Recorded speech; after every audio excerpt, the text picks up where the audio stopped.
त्योहरूलाई बदे टझान्छ मेरो 10 जना गाउँतिर गनमान छ जे भन्यो त्योहरूले त्यही मान्छ के हो यस्तो फेरि म के बुढो भइसक्यो म त्यस्तो के हो हेलो क्या रनमती कपाल त मेरो नि काट्दै थियो कलेजमा मलाई झन् चिन्डे बनाइदिएको थियो एकमा हाना बेसी त्यस्तो बनाइदिएको थियो मलाई अनि टोपी लाएर गएर गाली खाथे अहिले त डुरेक ल होला वर्तमान सतमान त गरे होला तर डुरेक त्यसको माथि क्याप ए ल होइन है त्यस्तो नि बुढा भएन होला म यस्तो चेन्जेस भइसक्यो हाम्रो देशमा फेरि हेरेँ मैले सुहाएको छैन यताउति भन्न खोजेँ होइन कि कलेजमा अलाउड कसरी छ यो कुरा हाम्रो टाइममा किन थिएन मतलब देखियो हाम्रो टाइम भन्ने भइसके बुढा भइसके रनमा चाहिँ यिनीहरू पनि त्यही देशमा जुनमा म छु यस्तो कहिले फेरि मेरो देश यस्तो दामी कलेजहरू कहिले हुन थाल्यो ओ माई गड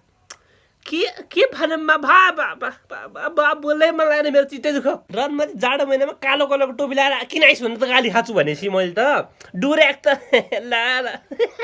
यो जब मुन्दा त खोलेर आइज भन्थेँ मलाई के भन्नु म त भा धेरै चेन्ज भइसक्यो मेरो देश आमा प्रगति भयो अब कति चाहिँ दुःख मेरो चित्त यो बिचरालाई भयो त्यसरी आजको लागि भिडियो यति नै गरौँ यदि मेरो भिडियो के गरिरहेको छ भने भइसक्यो भने मेक स्योर टु फलो अरूको त्यस्तै छु मी गाइज